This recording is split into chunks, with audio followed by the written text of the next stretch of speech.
Mke wangu. Abe mume wangu. Lete maji mke wangu. Unaja? Naam, habibi wangu. Haya maji haya mume wangu, habibi wangu maji haya. Mume wangu nakupendea hivyo mke wangu.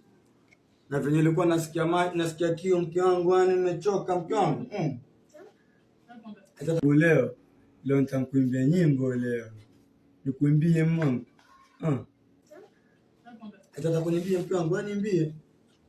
Habibi habibi habibi ta habibi habibi habibi ta, lakini mume wangu yule jirani ana nini?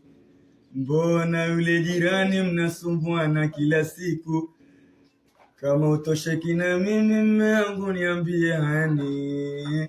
Leo ni leo, msema kesho ni muongo, na ukinidanganya hani leo na kuvunja kiuno.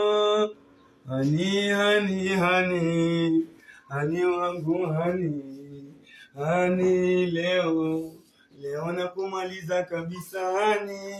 Mume wangu ulikuwa muulizia nini yule jirani mume wangu? Kila siku nakuonya mume wangu likusikii. Nakwambia leo. Mke wangu jirani gani mke wangu mimi ninavyokupenda wewe mke wangu, tena pende jirani mke wangu.